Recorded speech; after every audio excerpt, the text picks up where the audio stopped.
Permit me to congratulate the Federal Republic of Nigeria on the occasion of her 65th birthday since she regained her independence from the British colonizers. It is a day that is worthy of reflection, and it is not lost on me that I've been asked to talk about Africa and Nigeria in that context. I speak at a time when it can be said that the continent of Africa is going through a midlife crisis. It is a midlife crisis that is punctuated by the dissatisfaction of young Africans who believe that the promises that were made by the founding fathers and founding mothers have not been fulfilled. It is a demonstration of the fact that there is a lot of work to be done. But it is on an occasion such as this that is also incumbent upon us to remember by a dint of history that the post-colonial African state, as we know them today, were designed to fail. In fact, it is true that the erstwhile colonizers, whether they are sitting in London, England, or in Paris in France, or in Madrid in Spain, or in Lisbon in Portugal, or in Brussels in Belgium, they are waiting for the African countries to collapse that they may write the obituary. The fact that we are here and celebrating 65 years since we regained our independence is a demonstration that we have refused to fulfill the prophecies of the colonizer turned neo-colonizer. But yet, it is also important to remind ourselves that the time has come when we can no longer afford the luxury of attributing our failures to colonization. We have had occasion to do many things, and indeed it can be said that we have done many things, but there is a sense in which we continue to punch below our weight. We must also remind ourselves that it is true that we are not the only peoples who are colonized. There are others who are colonized, others who we may describe as our colonial age mates, and for some reason they appear to be doing better than us. So on this occasion we must ask ourselves, what is it that we can do better? And the country that must ask that question more than any other country in the continent of Africa is the Federal Republic of Nigeria. The reason why she must do so is because out of every 5 Africans, 1 is a Nigerian. The reason why she must do so is because over 300 million people live within the territory of Nigeria. And I want to submit to Nigeria that the day you do your census properly, you will discover that you are actually 350 million. I look forward to that day when Nigerians will discover their number in this continent. And let us go down to history. Why are we assembled here? Are we assembled here simply because it is a jamboree at which we pat our backs? Are we assembled here simply to remind ourselves that 82 years ago, the Island Club was established. We are assembled here merely to remind ourselves that 65 years ago, Nigeria regained our independence, or we are assembled here to do all those, but also to ask difficult and uncomfortable questions. You know, when we talk about Africa, we must also and always remind ourselves that the Africa we are talking about is an Africa that is divided into 54 artificial nations. Some say 55. Some even say 56. Some even say more. But we must remember that as this club was being established in 1943, and the chairman has already said that it was the ground upon which courage was incubated. I want all of you who are present here to remember what the men and women who are assembled here were thinking about. In those days, when not every Nigerian could be allowed in these places. In those days, when Africans were considered to be children of a lesser God. In those days, when the British were quick to remind us that we were different because we were Hausa, because we were Fulani, because we were Yoruba, because we were Igbo, because we are Kalabari, and they were sowing the seeds of discord, that even when we regained our independence, we would not last for too long. We must ask ourselves what was going on in their minds. And those of you who are students of history will remember in 1945 in Manchester, in the United Kingdom, when Africans in the continent and those in the diaspora met for the first time and were talking about Pan-Africanism, Nigeria was ably represented in that forum by Obafemi Awolowo. And if you remember what he, among others, said during that period, he was reminding us that once we regained our independence in and of itself was not sufficient. Independence was only going to be the beginning. The question is, did we begin well? Are we running well? Is there a promise for all of us? Is there something to celebrate or something to shout home about? These are the questions that must reside in our minds and in our hearts today. Those of you who are assembled here, when I was making my inquiries, I was told that you are some of the shakers and movers of Nigeria.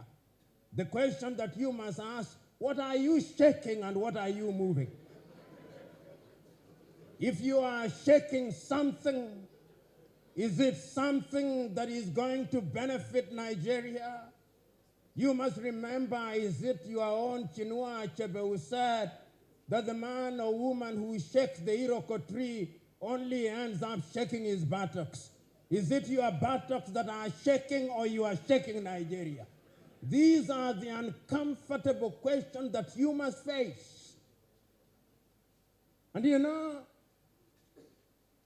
as we are assembled here, there is a sense in which there is discomfort in the continent of Africa.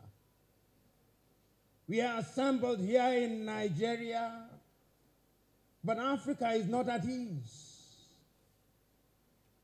If you thought Africa was at ease,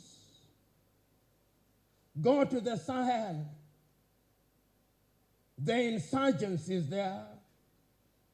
The young men and women who are dying on a daily basis. Africa is not at ease. Go to Sudan. There is war. Over 3.5 million internally displaced persons. Africa is not at ease. Go to Somalia. She's not at ease. Go to Central African Republic. She's not at ease. Go to the eastern part of the Democratic Republic of Congo, she's not at ease. Go to southern Cameroons in Ambazonia, she's not at ease. And even when there is no real war, no real conflict, as I speak to you now, for 4 days and 4 nights in Morocco, young men are in the streets. As I speak to you now, young men and young women are in the streets of Luanda in Angola. As I speak to you now, young men are uncomfortable. Something is happening. Not only here in Nigeria, there are places in northern Nigeria where there are no-go zones. That is the reality. So we may sit in the comfort of Island Club, but this is just but an island. The reality is that it is an island in a sea of sorrow and desperation. The question is, beyond the lamentations, what can we do? We have lamented for too long. We have agonized for too long. Our young men and women are asking, what will we give them? The average age in this assembly, I suspect, is about 55. Our young men and women are not present in this assembly. They'll only watch on television. Where is the baton that we are going to pass over to them? Where is the united country that we are going to pass over to them? What are we doing in our health sector? As a young person, when we read about Nigeria, I read about the University of Ibadan, the University of Nigeria at Nsukka. And I remember those days. People would come from the Arab world to be treated at Ibadan. Today, when a Nigerian with an ability or an African with ability, depending on who colonized you, you run to hospitals in London or Paris or New York or lately Dubai and India.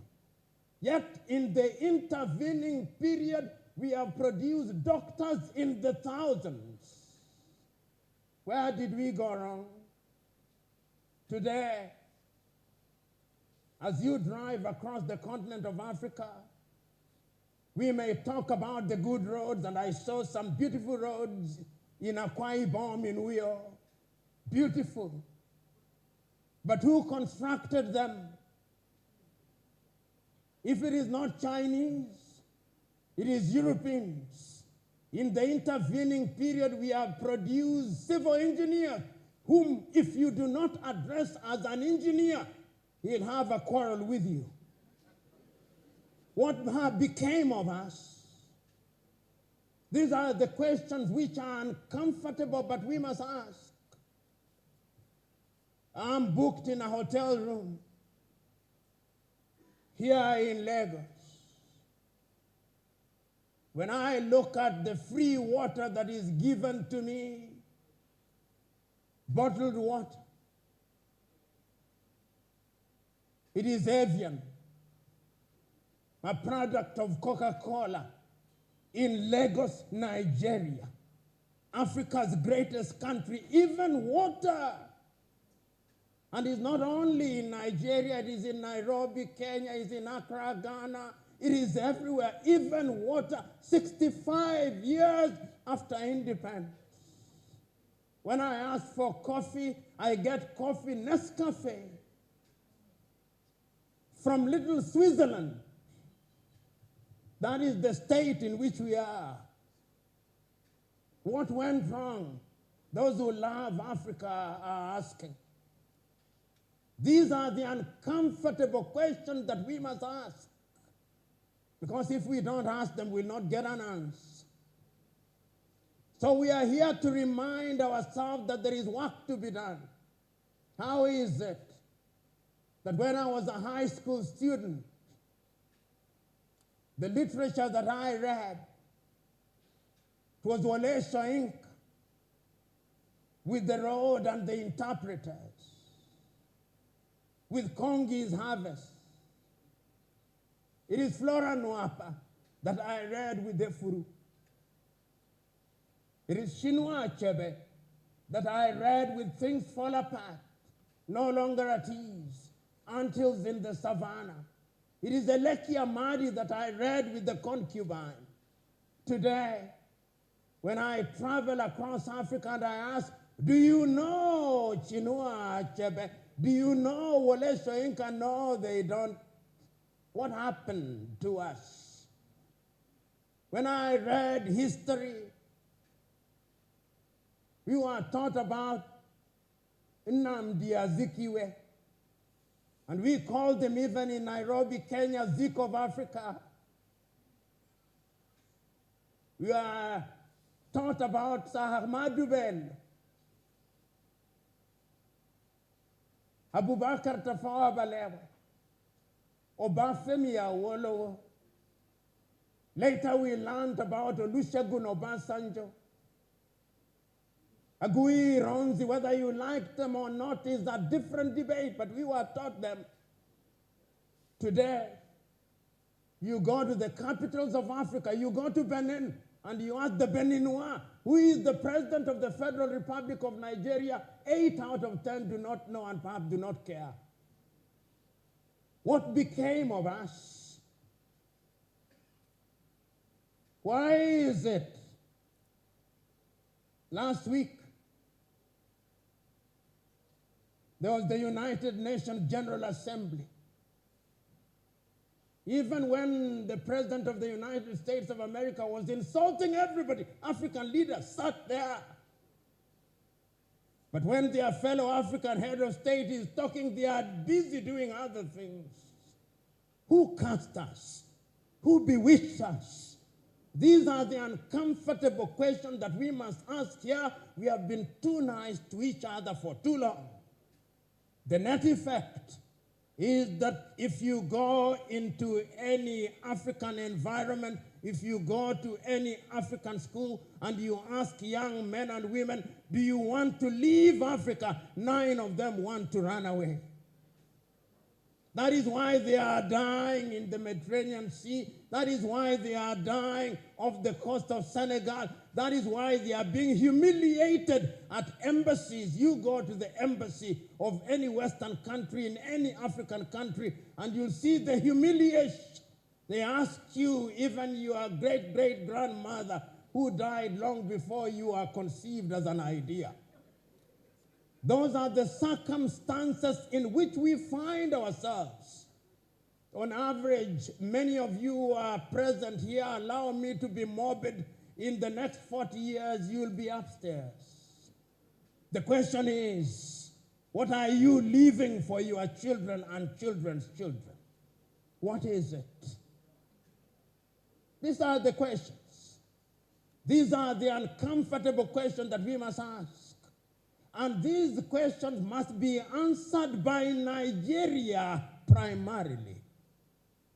I've said not once, not twice, but times without number, that the day Nigeria wakes up, that is the day Africa wakes up. You know, a friend of mine once told me, if you go anywhere in the world and you do not find a Nigerian, run out of that place. There is nothing there. And those of you who have had occasion to travel, you go to different parts of the world, you look for the best doctors, Nigerian. Look for the best engineers, Nigerians.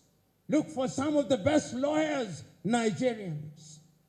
The Nigerians are everywhere doing great things across the continent of Africa.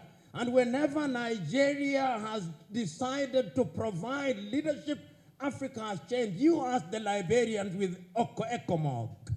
When Nigeria stood up, that country was stabilized. When there was mischief in Banjul in the Gambia, and Nigeria stood up, that country was stabilized. When Nigeria did not do as well as she should have done in the Sahel, the problem is not stabilized. The question is, why is Nigeria a reluctant leader? Nigeria should be the leader economically. You know, when Nigerians say, and they debate with South Africa, and sometimes with Egypt, which is the biggest of the economies, I laugh. I laugh because the economies that they are talking about using the unreliable GDP, but we must use it, is that Nigeria is 500 billion USD GDP with a population of over 200 million. Singapore, which is smaller than Lagos, with a population of 6 million, has a GDP of 564 billion. So the debate between Nigeria and Egypt and South Africa is a debate between two dwarfs as to which one is the taller of them. Even if one is taller than the other, they are still dwarfs. The day that I will celebrate Nigeria is the day Nigeria tells me we are 2 trillion economy, and Nigeria can achieve it. And Nigeria must achieve it. What does Nigeria not have? Is the oil that is produced in Nigeria different from the oil that is produced in Saudi Arabia? Is it different than the oil that is produced in Kuwait, that is produced in Bahrain, that is produced in Qatar? Why must Nigeria not be the leader that has pipelines across the continent of Africa? Why can she not do it? She can. But we have allowed ourselves to be paralyzed by analysis and to be paralyzed by lamentation. It is your own kinsman, Chinua Achebe, who said that adversity is a problem of humanity, but we must never allow ourselves to be the victims or the agents of adversity. We must allow ourselves to be the conquerors of adversity, Chinua said. And I remember so very vividly in 1983 when Chinua Achebe wrote the little book, The Trouble with Nigeria, and he simply said that the problem with Nigeria, and he there said the rest of Africa, is simply and squarely one of leadership. And his leadership at all levels. Many times we think that politics is the only side of leadership. No. Leadership is at all levels. Why can't you, if you've run this beautiful club for 82 years and run it well, why can't that be upscaled and replicated in every other sector of Nigeria? Why? Why is it that in this micro-environment, you do not care who is who in this club? Everybody has a sense of esprit de corps, a sense of camaraderie. You do not care from which ethnicity you come from. But when you want to run the club that is Nigeria, you now talk tribe, you now talk religion. Why? These are the uncomfortable questions that you must confront, because if you do not confront them, then Nigeria and Africa will continue to punch below her weight. I'm suggesting to you that the time is now that we must ask ourselves what it is that we can do. We have lamented for too long. Let us now ask ourselves what it is that Nigeria can do in the area of education. You know, many of you who are present in this assembly may be described as upper middle class or the top class. You are the best of the best. You are the crème de la crème of Nigeria. And when you are the crème de la crème of Nigeria, it means you are also the crème de la crème of Africa. But the question is, Does Africa feel you? Does Africa feel you in the area of education? You know, not so long ago, I was at an African university. And at that university, they said that their greatest desire was that they wanted to be like Harvard and Cambridge. And I said, why do you want to be like Harvard? Why do you want to be like Cambridge? Why can't you not just be you? One of the things that we Africans must do is to exercise the ghost of low self-esteem and to wear the spirit of self-belief. The day we do that, that is the day that Africa will begin to grow. One of the things that gladdens my heart when I come to Africa, to West Africa, and particularly to Nigeria, is the manner in which the Nigerians dress. It gives one authenticity. It gives one confidence. But the question that I ask, are the clothes made in Nigeria? And if they are not made in Nigeria, it means the jobs are not in Nigeria. We have exported all our jobs to China. I'm asking us that if Africa and Nigeria is to be resuscitated to realize our potential, I want to see Nigeria grow in higher education. The other area in which Nigeria must provide leadership is in the area of the economy. You know, not so long ago, Nigeria was just about to provide leadership once again. And there was going to be a currency in this region called the eco. And we were all happy, those of us who love the continent of Africa. We were looking forward to the day when you would come here and I would have the eco, not the dollar. Something happened. I'm asking you who are shakers and movers. Shake those who are in government. Honorable Governor, Deputy Governor, ask yourself, 20 years from today, when you are no longer governor and history is written about you, what will they say? What will they say of your watch? What did you deliver? What did your administration deliver? History is harsh. It passes verdict that is without emotion. I'm asking all of us who are present here to ask those uncomfortable questions in the area of the economy. I'm asking those of us who are here to ask in the area of health. Why is it that young Africans are still dying of diseases that were conquered by Europe 100 years ago? What is happening to us? Why is it that when we have COVID, we have to import things from China? What became of our pharmaceutical industries? What became of our research institutes? Why do we pay our academics a pittance, peanuts, while our thieves thrive? Why? These are the questions that we must ask.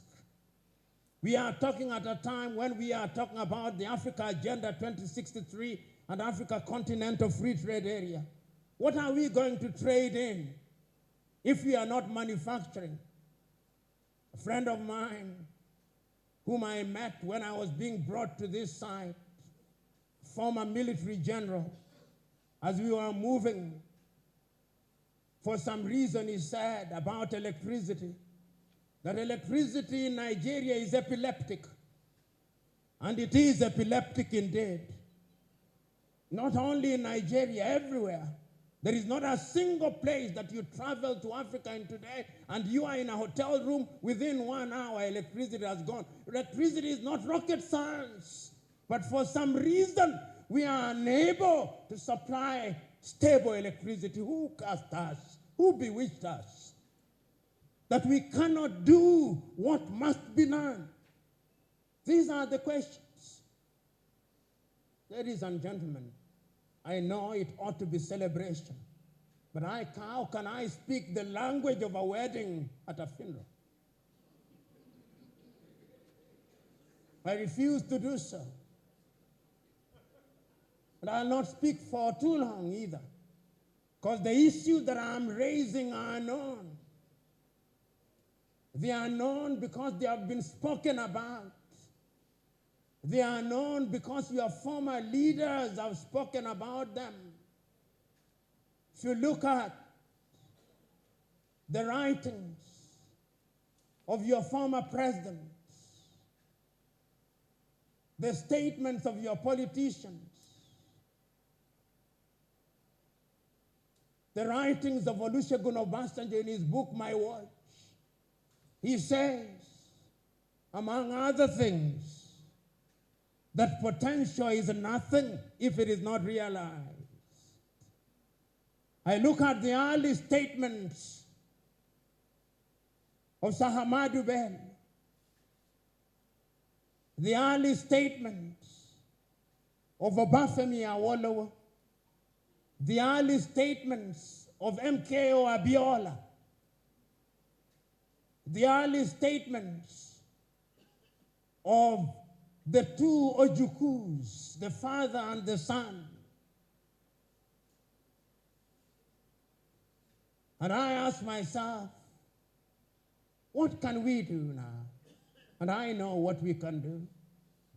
The first thing that we must do today to commemorate the 65 years since Nigeria regained independence is for Nigeria and Nigerians to make a solemn resolve that is no longer business as usual, that from today on, Nigeria is going to provide leadership, that she's going to provide leadership in the economic arena, that we are going to hear more Nigerians talk about the Africa Continental Free Trade Area, that we are going to hear Nigerians talking about the diversification of the economy, that we are going to hear Nigeria talk about agriculture, that we are going to hear Nigeria saying that we are no longer going to import our chicken from Brazil, that we are no longer going to import our rice from Pakistan, that we are no longer going to have on our tables anything called English tea, that we are no longer going to have Nescafe on our table, that we are no longer going to import palm oil from Malaysia, that we are going to diversify our economy, that we are going to revive our leather industry, that we are going to revive our industry so that we can create jobs here, that Nigeria is going to be open space for the rest of Africa, that Nigeria is not going to ask for visas, that Nigeria is not going to ask me for a landing pass when I come to Nigeria. How can the mother country ask me for a landing pass? That Nigeria is not going to ask me for visas when I come here. This is our Mecca, so to speak, and we should be able to come here without any hindrance whatsoever. Nigeria must do that if the continent of Africa is to realize our potential. And I'm suggesting that you must also open up your education. Our young men and women who are going to study in Europe and America, if there were no ASU strikes, we would be coming to Ibadan. We would be coming to Nsukka. We would be coming to the Lagos School of Business. We have enough intellectuals to make us come here. And you can make the money through education. I'm suggesting that you can do that. I'm also suggesting that your airline must now be revived. Nigeria cannot be a country without an airline. How can it be? It can't be done. There are many Nigerians. When I see Air Peace, when I see Air Bomb, I know that it can't be done. This is the time for it to be done. Ladies and gentlemen, I wish not to speak for too long. Let me now move toward the conclusion, because conclude I must. We are at a difficult time in Africa, and that time can only be resolved if we make a solemn resolve. Today, we must remember the words of those who are in the forefront of leadership. Today, I remember the words of a great South African, a man who you must know, Pixley Kaisa Kaseme. Speaking in the year 1906, he said that Africa must be regenerated. And I'm suggesting that it is Nigeria that must be in the forefront of the regeneration of Africa. I'm also hearing it being said in 1957, on the 6th day of March 1957, the Osage for Kwame Nkrumah said that the independence of Ghana meant nothing. Today I'm saying that the new liberation of Africa will only happen if Nigeria is in the forefront. I'm urging you, you movers and shakers, go out there and move and shake the political leadership so that they are able to do that which is good and right. You have the ability, because if you don't do it, history will judge you harshly. Lastly, I want to conclude with these words of James M. Kwejiragri of Ghana, who said that we are eagles, but we have been fed on chicken feed for too long. Let us today abandon chicken feed. Let us become eagles that we may fly. We are lions who have had the taste for rats for too long. The time is now that we must reacquire the taste for antelopes. Only then will our lionhood be manifest. And I conclude with these words of Wole Soyinka, that a tiger does not shout about his tigritude. You follow the path of a tiger and you see a duiker dead and you know that some tigritude has emanated from there. So go out there and be what you must, lions. Go out there and be what you must, tigers. Go out there and be what you must, eagles. It can be done and it must be done, and it's you whom are movers and shakers who must do it. God bless you. Distinguished guests, ladies and gentlemen, a round of applause